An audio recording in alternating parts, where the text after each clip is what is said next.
Is the Bank of Canada corrupt?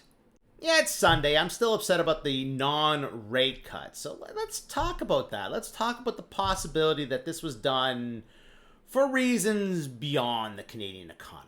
Because, I've questioned their decisions in the past that seem to be all about the price of oil, not about the Canadian economy. So I'm going to talk about the mortgage cliff. I'm going to talk about the inflation rate without mortgage interest cost, because we have an announcement coming up in a few weeks. And food prices. But first, point of business.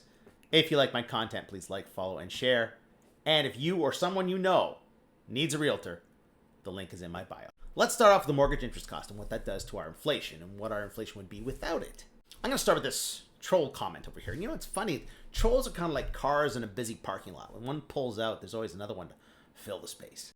2025 year-to-date CPI ex mortgage interest cost is actually higher than headline is overall. That should say than, not that. THAN, than. Headline is overall. It's okay. Trolls can't spell or do math. Because that's the CPI numbers year-to-date. January, February, March, April.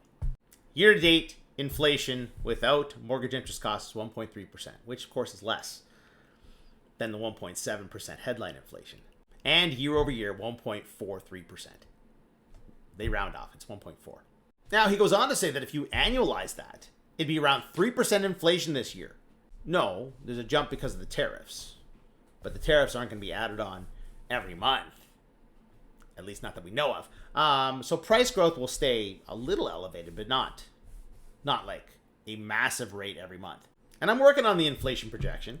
It's coming up in a couple weeks. Right now, it's looking like 1.2% year-over-year inflation. And if you take out the mortgage interest cost, 0.8%. That's below the target range. I just want to point out something. Our unemployment numbers came out. Not good. 7% across the country. Our largest metropolitan areas, like the GTA, well into the 8 range. Listen to this. The Fed is likely to hold rates steady because their employment numbers were kind of, well, not stellar, but not horrible either. What does the U.S. think is kind of like meh unemployment numbers? 4.2%. The GTA is at 8.8%. That's what's going to make them hold. Imagine if that was 8.8%. Or the 7% we have nationwide. Do you think they'd still hold? Oh, but we held. We also have a mortgage cliff on the way. Folks are renewing, and they're being forced to renew at higher rates. Much higher rates. Like double. Now, I don't think we're going to get down to 2% or 3% mortgage rates in the low range. But I do think mortgage rates for fixed mortgages should be a little better than they are right now. Like in the high 3 range, low 4 range. A cut would have helped that. Would have eased the pressure. But keeping the rate steady, oh, wow, it's gonna make some juicy profits for the banks as people renew their mortgages. You don't think the Bank of Canada kept the rates high on purpose so that Canada's banks could earn more profits, do you? Oh, no, they keep the rates high because of inflation, especially on food. Interestingly enough, though, analysts puzzled by discrepancy between Canadian and American beef prices. Sylvain Charlebois, director of...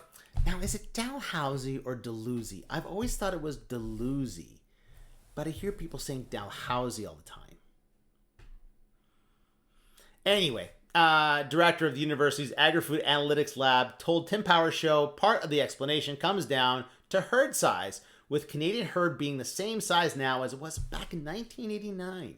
Supply, demand, record-breaking cattle prices. Now, I want to be clear here. I have nothing against cattle farmers getting a profit.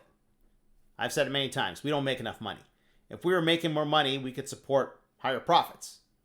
Margins are squeezed because one person's employee is another person's customer.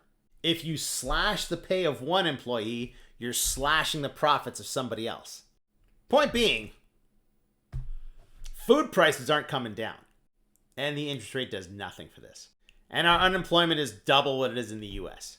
So they kept the rates high for something. And their mandate is the economic health of Canada. Does it sound like they kept the rates high for the economic health of Canada?